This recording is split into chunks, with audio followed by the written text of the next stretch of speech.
du romantisme, l'Amérique du Sud a également succombé au charme du foot business. La passion du football y a laissé sa place pour des stades de plus en plus vides. Des institutions, il n'y a pas si longtemps championnes intercontinentales, devenues aujourd'hui de simples centres de formation pour des clubs européens moyens.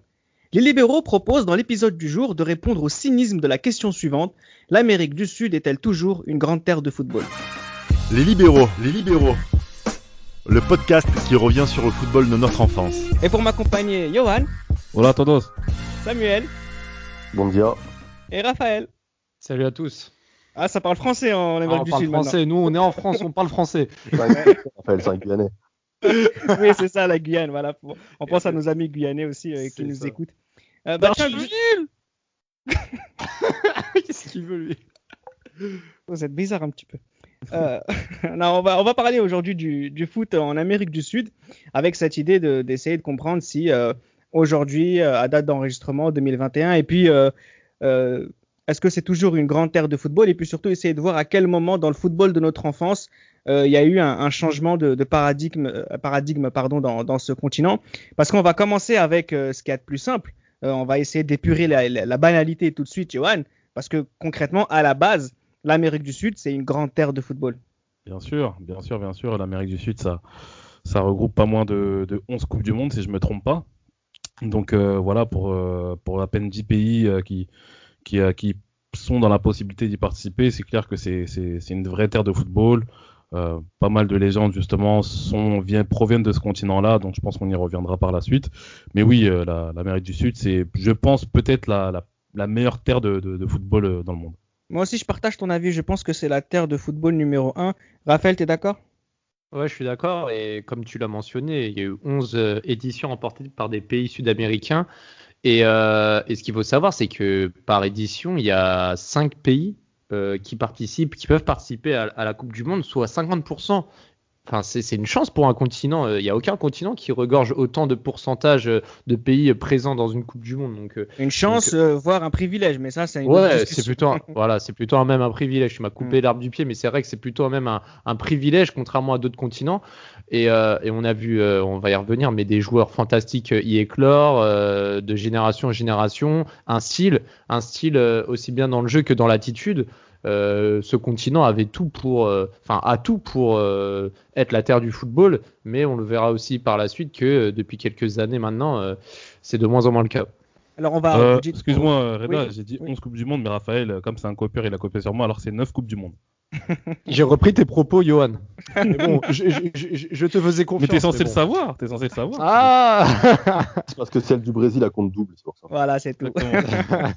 Non, mais on va égrener tout de suite les joueurs. Non, mais c'est pas anodin que, Samuel, on va parler quand même de la terre de football de Pelé, Maradona, Messi. C'est quand même le top 3 du meilleur, deuxième et troisième meilleur joueur de tous les temps.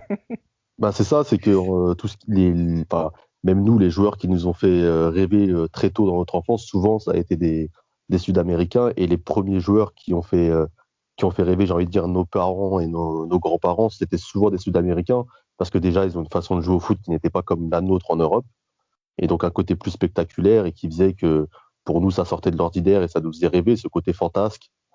Quand tu vois les vidéos en noir et blanc, en couleur même de Pelé ou de Maradona, tu as l'impression de regarder un autre football, mais pas que, hein, ça même le Brésil de Zico ou même quand tu regardes des vidéos de Garrincha ou autre, tu vois vraiment un football que quand tu regardes l'Allemagne de l'époque ou l'Italie de l'époque, ça n'a rien à voir. Ça fait beaucoup moins rêver un spectateur de foot.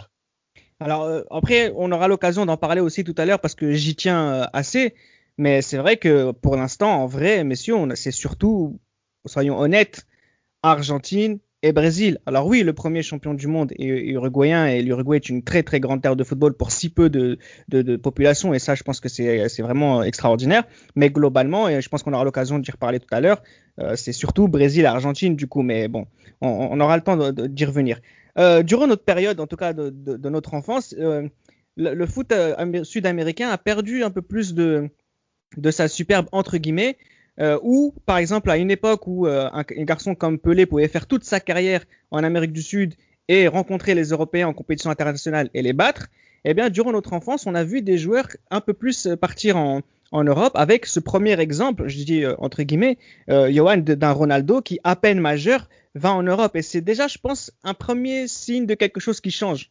C'est ça. Je pense que il y a eu Romario avant, quand il est parti au PSV Eindhoven assez jeune, mais Ronaldo, je pense que c'est le véritable point de départ de l'exode monstrueux des joueurs sud-américains vers l'Europe. Et je pense que bien sûr, Larry Bosman joue un rôle qui est prépondérant à ce niveau-là. Mais Ronaldo, c'est vrai que le Ronaldo qu'on voit débarquer justement au PSV Eindhoven, ça a été le point de départ justement de toute cette hype de jeunes Brésiliens dont on souhaite s'attacher les services le plus tôt possible, afin de pouvoir justement profiter pleinement de leur talent. Donc je pense que Ronaldo, c'est la première jeune star sud-américaine qui de notre époque, de l'époque libéraux justement, qui tente sa chance en Europe et puis voilà, qui marque l'histoire. Donc ça, je n'ai pas besoin de revenir dessus, je pense que vous êtes tous au courant. Qu'est-ce qu'il y a en Europe qu'il n'y a pas en Amérique du Sud, Raphaël? L'argent? Des beaux terrains, l'argent, une structuration. Non, mais sérieusement, c'est quand même... c'est la plus belle des compétitions qui pour moi est la Ligue des Champions également, qui apparaît plus ou moins, le nouveau format arrive en 1992-1993, donc juste avant l'arrêt Bosman, qui va prendre de l'ampleur, les championnats, les stars. On va quand même mentionner qu'en Europe, la majorité des pays qui font le football dans le monde sont en Europe, l'Angleterre, l'Italie, l'Espagne, la France, surtout dans les années 90. Et comme tu dis, l'argent, en fait, comme son emplacement sur la carte géographique, l'Europe est vraiment au centre des attentions, et c'est également le cas pour le football, parce que tous les plus grands clubs y sont, toutes les plus belles histoires se passent là-bas. Donc forcément, en Europe, il y a tout pour briller, et ça attire forcément les joueurs sud-américains qui, pour la majorité, grandissent dans la misère ou quoi. Enfin, pas tous, mais une bonne partie.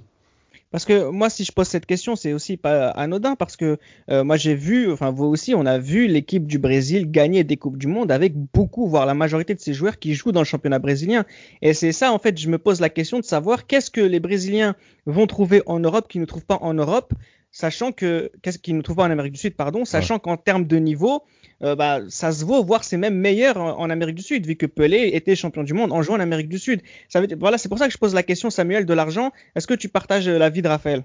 Moi, je partage l'avis de Raphaël au niveau de l'argent, parce que déjà, je pense qu'à l'époque, en fait, il n'y avait pas forcément une grosse différence entre jouer au Brésil et en Europe en termes à l'époque de Pelé, parce que je pense qu'à l'époque, tu gagnais quand même pas mal d'argent quand tu jouais à Santos ou autre, mais qu'en fait, plus le temps a défilé, et plus les écarts ont été importants, et plus le football est devenu un sport business, et plus en fait les pays sud-américains ne pouvaient pas s'en sortir autrement qu'en vendant aussi leurs joueurs, parce que il faut le dire, si tu voulais que être toujours au niveau, notamment pour développer tes infrastructures ou autres, il fallait aussi vendre tes joueurs, et les Brésiliens, eux, voulaient aller jouer en Europe parce qu'il fallait aussi être de plus en plus riche, et c'est le capitalisme, carrément, c'est le capitalisme.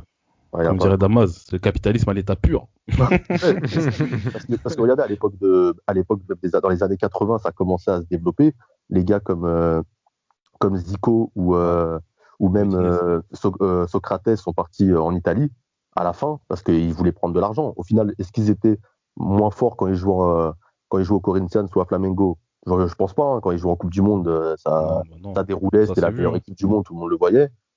Ils étaient au-dessus même de beaucoup de joueurs en Italie, et pourtant ça n'a pas forcément. Même Maradona en Espagne aussi. Ouais, voilà. Ouais. Et toi, c'était vraiment la recherche de l'argent pour des joueurs qui n'avaient vraiment pas besoin d'y aller à la base, et qui avaient tout prouvé en club et en sélection, mais qui sont quand même partis pour ce côté business. Mais ce que je voulais ajouter aussi, c'est le fait qu'il y ait un élargissement du nombre de joueurs extra-communautaires autorisés dans les clubs. Ça aussi, ça a joué un rôle qui est prépondérant. Donc, si vous prenez en compte l'évolution du point de vue économique, donc on va dire l'avantage économique qui est en Europe, avec l'arrêt Bosman, et puis l'agrandissement, l'élargissement du nombre de joueurs extra-communautaires autorisés dans les clubs européens, à ce moment-là, il y a tous les ingrédients qui sont faits pour qu'il y ait une grosse exode de la part des joueurs sud-américains vers l'Europe. En plus, Johan, on parle d'Europe, mais en soi, tu sais, t'as même... Leonardo était au Japon, Zico a été au Japon aussi, Hulk a été au Japon. Même, tu vois, pour te dire, c'est qu'en fait, même le Japon ou l'Asie, c'est plus rentable pour un Brésilien que du bled maintenant. Même maintenant, des espoirs qu'on a vus qui étaient annoncés comme des grands espoirs pour le football brésilien pour venir en Europe sont partis jouer en Chine ou au Japon. Il y avait aussi... Rappelle-toi de Dario Conca. Rappelle-toi Conca, de ouais. Conca, l'Argentin qui est parti prendre je ne sais combien de millions Il a pris d'euros. beaucoup, hein. Il a pris beaucoup, hein. C'était en Chine qu'il était parti, lui, il En me semble. Chine, ouais, alors Ouais, que c'était le en meilleur Chine. joueur Alors que du c'était même pas championnat. encore, et encore, c'était même pas encore la période où les clubs chinois ont des revenus de ouf. Hein. C'est même pas encore cette période-là. Donc Dara Konka, ça a été aussi un Il des était parti à, pionniers, justement, de il était cette parti à exode vers Guangzhou, l'Asie. non? Il était pas parti Non. à Guangzhou, non? C'était à Guangzhou qu'il était parti, je Je crois. sais plus, franchement, je pourrais pas te Je le me dire. rappelle même, tu vois, il y avait Everton Ribeiro et Ricardo Goulart, Ouais. les deux meilleurs joueurs de Cruzeiro et du championnat brésilien. Et les mecs, ils ont quitté du coup le championnat brésilien où ils jouaient, ils gagnaient tous les ans et où ils allaient en finale de Copa Libertadores pour aller jouer en Chine plutôt qu'aller en Europe, même.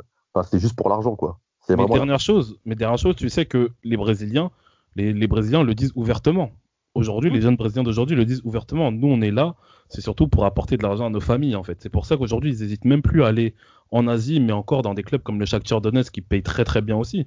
Donc, ouais, non, vraiment, les joueurs brésiliens, je sais pas si c'est pareil pour tous les clubs, les joueurs d'Amérique du Sud. Bah, En tout cas, Dario les joueurs Conca, du brésiliens coup, le c'est un disent ouvertement. Dario Ouais, Dario Conca, c'est un Argentin. Ouais, c'est un Argentin, ouais. Ouais. Mais Les ouais, c'est Colombiens clair. aussi, hein. Il y avait l'autre là, il y avait un Colombien là récemment, pareil, qui était Roger Martinez, je crois, c'était son nom. Ouais, Jackson. Ouais, Ah, Roger Jackson.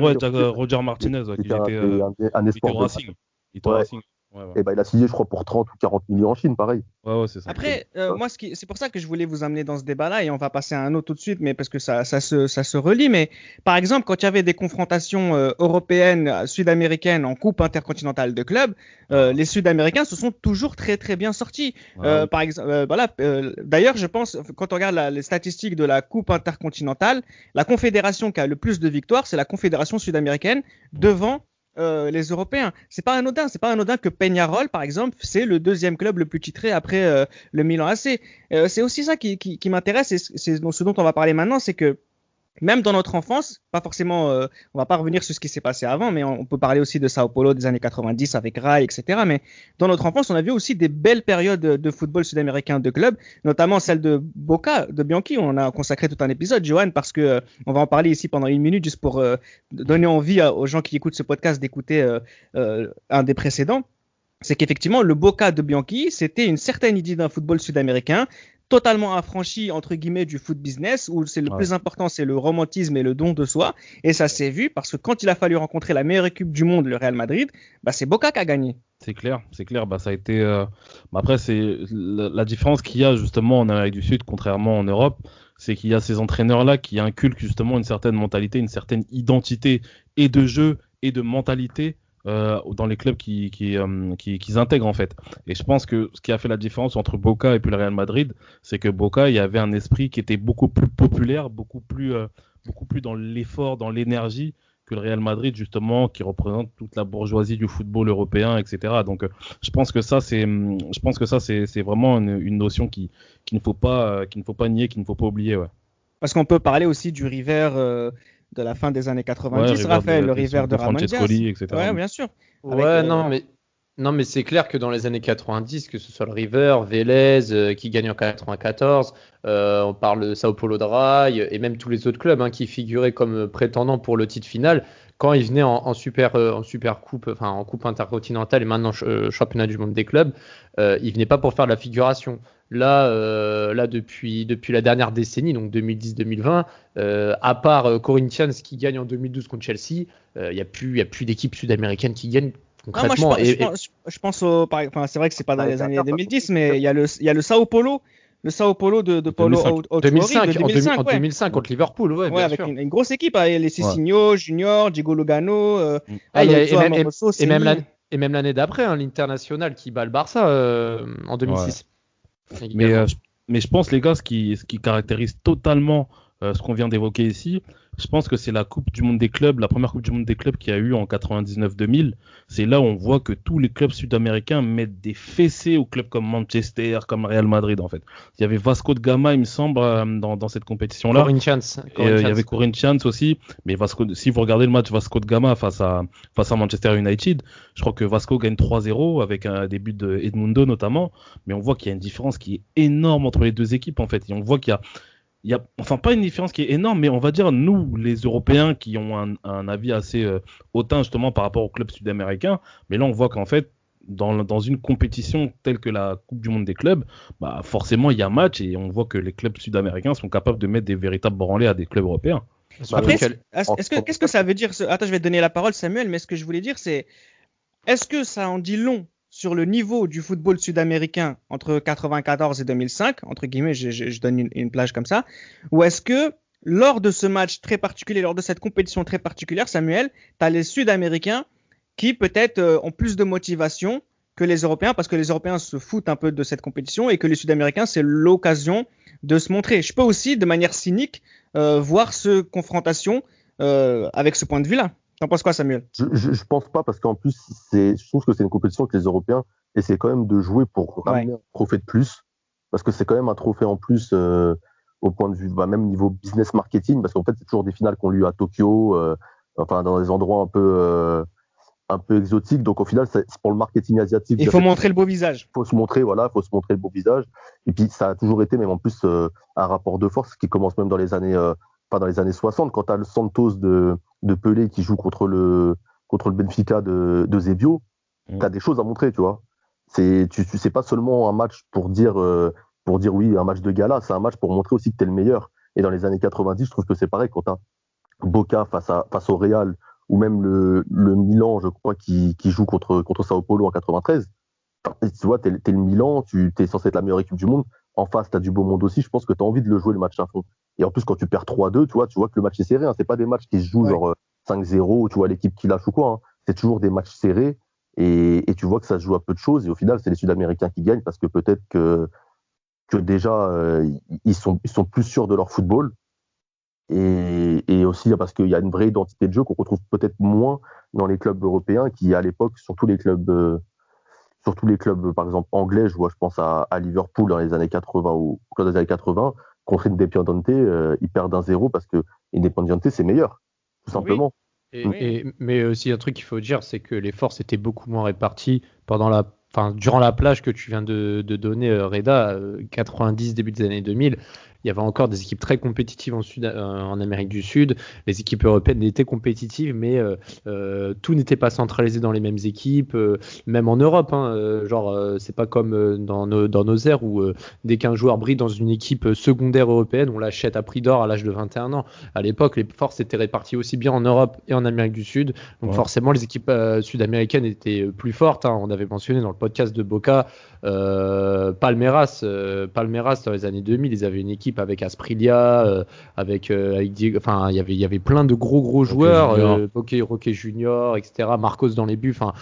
Aujourd'hui, tu peux plus retrouver ça, tu peux plus retrouver la charnière du Brésil et le goal du Brésil dans une équipe sud-américaine, ça n'existe plus. Donc forcément. C'est pour ça qu'ils étaient champions du monde à l'époque. Et ça c'est une conviction personnelle, mais on aura l'occasion d'en parler aussi, parce que. Faut en parler aussi. Non mais je vais te dire la vérité. Je pense sincèrement qu'avec 8 joueurs sur 11 qui jouent au Brésil, tu prends pas 7-1. Bien sûr. Bien sûr, évidemment.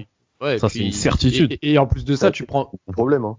Et en plus, tu prends pas des joueurs complètement cramés qui jouent même pas dans leur propre club ou qui reviennent de blessures ou qui n'ont pas le niveau, tout simplement. Justement, on va rejoindre. Enfin, ça va faire un parallèle avec un podcast qu'on a déjà fait il y a pas si longtemps. C'est un petit peu l'idée de légende des petits clubs. Et je voudrais justement vous poser la question: est-ce qu'on peut être une légende tout en restant en Amérique du Sud? Alors évidemment que vous allez me trouver des noms qui sont des véritables légendes, et c'est aussi, ça me fait penser à une chose qu'avait dit Yohan dans un précédent podcast, et je veux qu'on en parle aujourd'hui. C'est que par exemple, un garçon comme Oscar Cordoba, tu en parlais très bien dans le podcast sur Boca, Yohan, mais on peut citer d'autres garçons qui sont de véritables phénomènes, et le suiveur de football européen n'a aucune idée de qui sont ces gens-là. Pourtant, ce sont des gens capables de ramener 70 000, 100 000 personnes dans les stades sud-américains. Ouais, c'est clair. Je pense que l'exemple d'Oscar Cordoba, l'exemple de Rogerio Cini notamment concernant les gardiens de but, c'est des exemples qui sont tous trouvés. Oui, il y en a d'autres. Chilavert, il y a plein d'attaquants. Après, concernant les Chilavert, etc., sont vraiment des personnes qui quand ils ont tenté leur chance en Europe, ça n'a pas du tout marché. Mais n'allons pas plus loin, Yohan. Riquelme. Riquelme, clairement. Mais je voulais pas citer Riquelme parce que ça m'a déjà trop torturé. Entre Real Madrid, c'est pas une question. Riquelme, pour l'anecdote, j'ai encore vu ça il y a quelques jours. Un supporter de Boca qui a vu Riquelme et qui s'est fait tatouer. Riquelme lui a signé, il lui a fait un autographe sur son mollet, sur le mollet du mec. Et il disait, le mec, il allait se faire tatouer la signature. Donc en fait, reprendre la signature sur son mollet pour qu'il l'ait sur sa peau. à quel point, et là on parle de 2021, hein, donc c'est 15 ans, 20 ans après ces exploits en Amérique du Sud, hein, et les mecs ils sont toujours aussi fanatiques de ces mecs, pour eux c'est Dieu, et en fait le terme légende c'est un peu subjectif, et surtout pour des peuples très émotifs et passionnés par le football, légende ça peut vouloir dire beaucoup pour entre guillemets peu de choses, même si pour eux c'est beaucoup. Non, mais je vais te donner la parole à Samuel qui a des exemples aussi très intéressants. Mais toi qui as beaucoup voyagé, notamment en Amérique du Sud, quand tu te rends compte de qui sont les légendes, enfin les joueurs préférés des Sud-Américains dans les pays que tu as vus comme le Pérou, le Chili, etc. En fait, on se rend compte que c'est même des joueurs qui sont considérés comme moyens quasiment par nous, en fait. Bah, c'est ça, c'est qu'en fait, on est déconnecté. Moi, quand je pars au Pérou, première question que je pose, c'est quand ils me parlent de football, je fais Claudio Pizarro. Ils me regardent, j'en ai rien à foutre de Claudio Pizarro. Pour eux, c'est rien en fait. Pour eux, la star, c'est Guerreiro. Et Guerreiro, pour eux, ils t'en parlent comme toi quand tu parles de Zidane en France, quoi. Ouais. Pour eux, c'est leur star. Ouais. C'est vrai. Et lui, c'est pour vraiment malade. Parce que pour eux, c'est un mec qui les qualifie en Coupe du Monde, c'est un mec qui finit meilleur buteur de la Copa América, qui est meilleur buteur dans sélection, qui est même une star au Brésil. Hein. Attention, au Brésil, pareil, c'est une star. Corinthians, c'est énorme. C'est une légende. Hein. Flamengo aussi, il est aimé. Donc le mec, en fait, nous en Europe, on le voit comme un mec moyen qui s'est pas imposé en Allemagne, mais il s'est pas imposé parce qu'il n'avait pas le niveau forcément. Hein. C'est peut-être aussi un problème d'adaptation, un football qui lui correspond pas. Peut-être que lui, il a besoin aussi d'être chez lui, sur son continent, d'être une atmosphère qui est plus proche de sa culture que peut-être en Europe. Il y a des joueurs comme ça. Et au final, là-bas, lui, je vous dis, c'est considéré comme une idole, mais même en Colombie. En Colombie, moi, je vais penser à Rames comme étant une star, mais ils ont des joueurs, eux, locaux, qu'ils aiment plus que Rames, quoi. Des mecs qui leur fait plus kiffer que Rames ou Falcao. Mais c'est comme ça, c'est notre vision à nous qui est un peu centrée sur l'Europe, qui fait que dès qu'un joueur ne réussit pas forcément en Europe, on se dit, bon, il n'a pas le niveau. Moi, je suis pas forcément d'accord avec ça. Comme je dis, hein, le Pérou, je les ai vus jouer contre la France à la Coupe du Monde, j'ai pas trouvé qu'ils étaient moins forts que le Danemark, quoi. Après, c'est aussi une question de plaisir, honnêtement. Moi, regarde, par exemple, je vais citer 2 joueurs qui ont réussi en Europe et qui sont très connus. Carlos Tevez et Robinho. Ce sont 2 joueurs qui se sont ennuyés en Europe. Oui. Robinho avoir réussi en Europe, c'est un grand mot quand même. En tout cas, il est passé par le Real Madrid. Il a déjà fait des bonnes saisons, on va dire. Bien sûr, mais ce que je veux dire, c'est que c'est une star déjà, Robinho. On est d'accord, c'est une star mondiale. C'est sûr. Mais bon, même on attendait plus de lui. Il a une bonne carrière, mais on attendait plus de lui quand même. On disait la Reda, ce qu'il me disait par rapport à l'image qu'on avait des joueurs. Robinho, ce que tu viens de dire, nous en Europe, on est déçus. Au Brésil, tu leur demandes Robinho ou Kaká, ils préfèrent Robinho. Ouais, parce qu'il y a quelque chose qui est lié avec Robinho au Brésil. Après, Robinho, c'est le peuple. Hein. C'est ça, c'est le peuple. C'est une finale de Copa Libertadores, c'est une Copa América gagnée. Il y a quelque chose qui fait que là-bas, il a marqué les esprits. De toute façon, c'est simple. Si tu es un joueur sud-américain et que tu as gagné dans ton pays, tu seras une légende, quoi qu'il arrive. Quoi que tu fasses en Europe. En fait, eux, ils en ont rien à foutre de l'Europe. Si tu gagnes chez eux, c'est bon. Si tu gagnes avec la sélection, c'est bon. Mais si tu fais des bonnes choses en Europe, si tu n'as rien fait au pays ou au bled, ils vont pas te calculer, ils vont t'ignorer. Ils en ont rien à foutre. Mais il y a un autre exemple que j'ai envie de donner, c'est El Loco Abreu de l'Uruguay. Ouais. Sébastien Abreu en Uruguay et en Amérique du Sud, il est kiffé comme pas possible. Hein. C'est un truc de ouf. Alors qu'en Europe, je sais même pas s'il a déjà fait un match en Coupe d'Europe, Sébastien Abreu.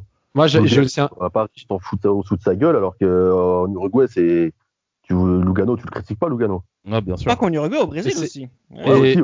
Et il y a aussi, comment il s'appelle là, il y avait un joueur dans les années 80 qui jouait avec le Honduras. C'était José Roberto Figueroa, je crois. Un gros talent. Je pense pas que ce soit ce nom. C'est le mec qui a joué à Cadiz là. Non, c'était le numéro 10 là, de la Coupe du Monde 82 qui s'appelait José Roberto Figueroa. Mais non, celui que tu parles de Cadiz, c'est un autre. Mais lui, il était vachement apprécié. Au bled. Il avait joué quelques années en Espagne également. Mais oui, voilà, c'était Magico González, celui que tu parles, Johan. Mais ces mecs-là, ils ont joué en Europe. Mais ils n'ont pas fait grand-chose en Europe, mais là-bas, c'est des dieux parce qu'ils ont fait rêver les foules, ils ont fait des choses et voilà. Mais là, c'est l'Amérique centrale, Raphaël. Oui, voilà, c'est ça, c'est l'Amérique centrale. C'est l'Amérique centrale, c'est le Mexique, ça aurait mérité aussi une discussion. Pour moi, c'est un peu l'Amérique latine aussi, mais bon, même si c'est l'Amérique latine, c'est pas l'Amérique du Sud. Ouais. c'est aussi des grands stades, des grandes nations du football. C'est la- Magico, c'est la- Magico c'est le- Gonzalez, C'est on la même parlait, culture. C'est la même bah, culture. Magico Gonzalez, franchement, 90% des gestes techniques qui ont rendu célèbre Ronaldinho, Magico Gonzalez, il les faisait déjà. Et Exactement. donc, alors que c'est Salvador, hein, si je dis pas de bêtises, C'est ça. en ce qui le concerne. Mais voilà, en fait, moi, ce que je voulais aussi, sur quoi je voulais vous faire parler, c'est que, bon, quand on parle de football sud-américain, c'est aussi des compétitions sud-américaines. Et ce que je voulais vous poser une question et vous me répondez franchement, hein. Ça vous intéresse, la Copa Libertadores? Oui. Oui? Quelle est Ah, la dernière dans quel sens? Bah déjà, il y a eu forcément la dernière qui a ravivé les foules, c'était Boca River, la finale. Alors, c'est pas la dernière que j'ai suivie, mais celle-ci ça a fait une bonne pub, on va dire, à la Copa Libertadores qui perdait en visibilité en Europe. Même si la finale, bon, c'était un sketch avec l'organisation, la finale délocalisée à Madrid. Qui a gagné déjà? Ah, je sais plus, c'est qui a gagné? Boca a perdu, mais on dira pas qui a gagné. River. Ouais, moi, je dirais. mais oui, c'est vrai. Après, malheureusement, comme le football local décroît et le niveau baisse, bah, on regarde. Mais moi, je regarde surtout maintenant la Copa Libertadores pour voir les talents. Moi, c'est surtout ça qui m'intéresse, voir les joueurs, parce que maintenant, ils partent de plus en plus tôt. Et ça m'intéresse de suivre un peu quelles sont les futures pépites, etc. Mais c'est vrai que en termes de niveau, c'est moins intéressant qu'avant. Et forcément, la visibilité en prend un coup. Ça t'intéresse, 2020, Johan? j'ai pas su. Ah, je te donnerai la parole après, Samuel, excuse-moi. Pas de souci. Ça t'intéresse, la Copa Libertadores, Johan? Moi, tout dépend de l'affiche qui est en finale, en fait. Moi, je regarde en général que la finale et ça dépend de l'affiche. Là, en l'occurrence, Boca River, je l'ai regardé. J'ai regardé River Flamengo, un match incompréhensible où Flamengo gagne, mais d'une manière on comprend pas. En plus, c'est l'ancien joueur de l'Inter, Gabriel Barbosa, qui met un doublé ou un but à la dernière minute, je sais plus. Non, en fait, tout dépend de l'affiche. Tout dépend de l'affiche qui est en finale. Ouais. Tout dépend de l'affiche qui est en finale. Toi aussi, Samuel? Bah, ce que je disais, par exemple, là, je suis d'accord avec Johan pour Flamengo River, j'ai regardé. Mais du coup, pour le coup, cette année-là, c'était deux équipes qui jouaient bien au foot, avec deux bons entraîneurs, c'était bien. Cette année, j'ai pas du tout suivi. Après, avec le Covid et tout, c'était un peu compliqué. Et après, River Boca, comme a dit Raphaël, ça a remis un peu la compétition sur la carte. Avant, j'avais regardé aussi avec Grêmio parce qu'il y avait Arthur. Tout le monde en parlait un peu, ton gars de la Juve maintenant. Hein. Mais ouais, comme dit Raphaël, c'est pour regarder les jeunes en fait. Maintenant, tu regardes pour te dire va y avoir peut-être un crack pour faire genre. Par exemple, Neymar, Voilà, en fait, quand Neymar en 2011, quand il y a Santos et tout qui gagne, etc. Peñarol, ouais. Et même quand Ronaldinho, il est revenu avec l'Atlético Mineiro en 2013, quand il remporte.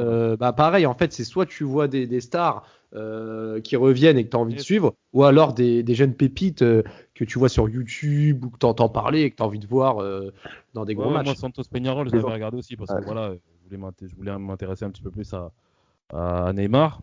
Après, on regarde aussi par rapport aux différents noms qu'on nous souffle ici en Europe. Oui, c'est la prochaine star, c'est la prochaine ci, c'est la prochaine ça. Les entraîneurs aussi, Johan. Comment? Genre, par exemple, les entraîneurs aussi, par exemple, 2019, t'avais Jean Jésus face à Gallardo. Ouais. Ouais, c'est ça, face à Gallardo. Donc tu regardes aussi pour les coachs parce que c'est des coachs pour des identités de jeu, tu as envie de voir comment ça va jouer aussi. Pas forcément voir le spectacle sur le terrain, mais tu as envie de voir comment ça joue un peu. Comme quand tu regardes Santos, tu savais qu'il y avait Sampaoli à un moment. Tu regardes aussi pour les coachs parce que tu te dis qu'il y a des coachs qu'on aime bien, tu vois. Qui ont cette identité-là, ouais. Après, Ricardo Gareca, tout ça. Et pour ce qui est de la Copa América, est-ce que c'est une compétition qu'on ne rate jamais, Samuel? Moi, je la regarde toujours. Je sais qu'avec Gilles Christ, on la commande souvent dans la nuit. Voilà, c'est la compétition que je loue pas. Moi, je kiffe. Hein. Après, dernièrement, j'ai été très déçu parce que le niveau était quand même très bas. Ah oui. Pour le dire, à la dernière, c'était pas terrible. Il y a le Pérou qui m'a fait kiffer avec notre ami Guerrero, quoi. Avec le match contre le Chili, c'était incroyable. C'est quand même une compétition où tu trouves encore de la ferveur pour le coup. Contrairement à la Copa Libertadores où les stades se vident, même pour les championnats où c'est quand même moins attrayant, où le public se lasse un peu, la Copa América, t'as quand même encore cette folie où les mecs ils loupent pas le match en fait quand c'est la sélection là-bas. Il y a encore ce côté on est fier de la nation et cette rivalité qui fait que quand t'as un Pérou-Chili ou un Brésil-Argentine ou un Brésil-Uruguay, un Colombie, même un Colombie-Équateur ou quoi, tu sais que les mecs ils ont le couteau entre les dents et que le public, il y a les petites télés sorties dans la rue et ça va regarder quoi. Je trouve sur la dernière décennie, moi, ça m'a un peu gonflé pour être honnête parce que Il y en avait trop. il y en avait trop. Non, mais c'est ça en fait, il y en avait trop. Il y avait 2011 déjà avec une équipe du Brésil, mais vraiment ridicule. En 2011, ils ont été vraiment ridicules, tout comme en 2015 d'ailleurs. Mais il y a eu 2011, 2015, 2016, 2019. Il devait y avoir 2020 qui a été reporté en 2021 là en Argentine et en Colombie. Là, ça va avoir lieu. Mais il y en C'est avait Paraguay, trop. je crois. Non, c'est pas Argentine-Colombie qui organise. Il me semble que c'est Si, je Argentine-Paraguay. Non, je crois que c'est Colombie, mais bon, bref. Peu importe. Mais bref, dans tous les cas, il y en avait un peu trop. Et puis, je vous avoue aussi que le fait, le fait d'être pour l'Argentine et de les voir toujours échouer, soit face au Brésil ou en finale, c'est sûr que ça aide pas non plus. Mais bon, On a beaucoup c'est regardé ça. pour le Chili aussi ces derniers temps. Le Chili, c'était kiffant de voir le Chili. Puis on voulait surtout aussi beaucoup que Messi gagne enfin. Et du coup, on regardait tous pour enfin que Messi gagne. Et on va bientôt dire la même chose pour Neymar, les gars, parce que Ouais. le Brésil gagne quand Neymar il est pas là. Enfin, je dis ça, je dis rien. Ouais, mais en soi, s'il avait été là, je pense qu'ils auraient gagné quand même. Franchement, Alors, le Brésil était trop fort. Une autre question encore, parce que c'est ce que je vous avais dit tout à l'heure en début d'émission. Et c'est vrai qu'on a beaucoup tourné autour du Brésil, de l'Argentine, et c'est tout à fait normal, hein, c'est deux des plus grandes nations du football. Mais là, par exemple, Yoann, tu viens de parler du Chili. Voilà, le Chili, c'est une grande terre de football aussi. On peut parler de la Colombie avec des clubs comme l'Atlético Nacional, Olympia aussi du côté du Paraguay. On peut parler aussi de Colo-Colo aussi au Chili. Colo-Colo au Chili, bien sûr. Colo-Colo, Et encore, les gars. Peñarol, etc. en Uruguay. Et encore, les gars, le Chili, honnêtement, c'est pas, on va dire, je la mettrais pas au-dessus d'une terre de football C'est très comme la récent, Colombie ouais. ou quoi, parce que le Chili, s'il n'y avait pas eu la révolution de Bielsa, le Chili ne serait pas là en fait aujourd'hui, parce que ce qu'il faut pas oublier, c'est que le Chili entre 98 et 2000, on va dire 2009 ou 2010, le Chili, c'est vraiment ils sont plus bactères, hein. Il y a eu la Copa América qui s'est disputée chez eux en 2007. Ça a été un fiasco. Je crois que c'était pas chez eux, mais bon. Non, Il y a c'était eu au un scandale Venezuela. en fait. Ouais, c'était au Venezuela, mais il y a eu un scandale en fait en 2007 où les mecs, ils ont fait des dingueries avant les matchs. Ils se sont fait limite des premiers tours, quelque chose comme ça. Donc pendant longtemps, ça a été le néant. Et le Chili, d'après ce que moi j'ai cru comprendre, c'est un petit peu comme, c'est un peu comme la France en fait au football. C'est-à-dire en fait, il y a eu des très bons joueurs au Chili. Mais c'est pas un pays qui a l'habitude de gagner des compétitions en voiture, en voilà, notamment en Copa Libertadores. Parce que les clubs comme le Universidad Católica, comme Colo-Colo, c'est des clubs qui ne vont pas souvent loin en fait en Copa Libertadores. Déjà, le Chili, quand il gagne en 2015, c'était la première fois qu'il remportait une compétition C'est internationale. ça, déjà. Déjà. Mais tu vois, après, par exemple, moi je suis d'accord, Reda, on parle beaucoup du Brésil, de l'Argentine et de l'Uruguay à juste titre parce que c'est eux qui ont gagné. Mais après, regarde, la Colombie en 2014 vont loin. Ils vont quand même en quart de finale. T'as le Pérou en 70 qui joue contre le Brésil en quart de finale aussi. Avec Cubillas. Qui est une super équipe avec Cubillas, voilà, qui est là-bas aussi considéré comme une légende sud-américaine hein, quand même. Donc c'était le match Cubillas-Pelé. Donc t'as quand même, il y a pas non plus 10 000 équipes en Europe qui ont joué des quarts de finale de Coupe du Monde ou des demi-finales fréquemment. Et c'est quand même pas mal pour des petits Et même pays. le Paraguay, et même Ouais. le Paraguay, c'est une équipe. Je crois pas qu'ils aient fait de quart de finale de Coupe du Monde, mais à chaque fois, ils sont loin d'être ridicules. Ils remportent des matchs avec panache et tout. Parfois, ils vont même en huitième, comme en 98. Enfin, Ils vont contre l'Espagne en 2006. Ils vont Ouais, ils vont en quart. ouais, et ils les quart. mettent en difficulté, c'est vrai. Et le Paraguay avait l'occasion même de marquer sur penalty. Il y avait 0-0, je me rappelle. Ouais, c'est vrai que... Ne pas oublier aussi tous les joueurs qui ont brillé pour les Pays-Bas hein, et qui viennent Suriname. qui viennent du Ouais, bien Suriname sûr. Ouais, c'est et, vrai. et qui concrètement ont un football sud-américain. Bernard Lama. Bernard Lama aussi, bien sûr. Bernard Lama aussi qui a une folie sud-américaine dans sa façon de... Archeville. Florent Malouda. Ah Oui, non. Laurent Malouda, ouais. Non, mais après, Ouais, c'est vrai que... Oui, Samuel, tu voulais dire quelque chose? Non, j'allais dire en vrai, sur un pays, on a dit qu'il y a pas sur un continent qui a pas beaucoup de pays. En soi, mis à part le Venezuela et l'Équateur qui sont un peu les Flingué. petits continents, voilà. Bolivie aussi, il faut le dire. Voilà, hein, Bolivie, j'en parle pas. Bolivie, ils sont encore dans les montagnes, quoi. Mais Eux, ils jouent à 3000 mètres d'altitude, c'est leur seul avantage pour eux à domicile. En soi, Mais ils mettent des scores des fois à domicile. Je me rappelle d'Argentine, Bolivie-Argentine en 2009, il me semble, 2008. C'est violent. Hein. mais l'altitude, c'est dur. Hein. C'est Après, ça, ouais, c'est à côté, Colombie, tu vomis ça à reste des l'habitant. bonnes équipes, hein. Mais justement, les gars, pour en revenir aux joueurs justement qui sont des légendes dans des pays et qui en Europe, par exemple, ne foutent rien, enfin, ne sont pas considérés comme des bons joueurs, le Venezuela aussi a eu ces joueurs-là. Il y a eu Rondon récemment. Un peu plus tôt, il y avait Arango qui était numéro 10, qui jouait à Majorque. C'était un bon joueur de Majorque, mais quand vous entendez parler d'Arango, de Juan Arango au Venezuela, c'est incroyable. Le mec, c'est Dieu sur terre. Hein. C'est vrai que Salomon Rondon, il est pas mal, mais après, de là à dire que c'est un top joueur, bon, faut pas non plus déconner, mais c'est vrai que c'est une des stars émergentes vénézuéliennes en Europe.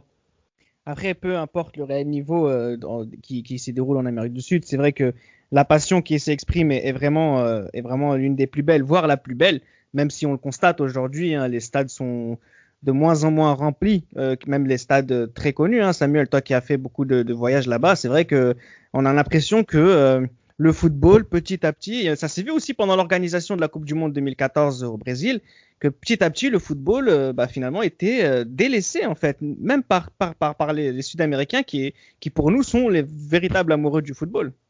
Au Brésil, c'est inquiétant. Au Brésil, c'est inquiétant parce que le football est vraiment, vraiment délaissé. Tu vois, même sur la plage, pour le coup, tu vois plus de gars au volley qu'au foot. Tu vois, c'est vraiment, j'ai l'impression que le foot est en train de devenir un sport qui s'embourgeoise un peu.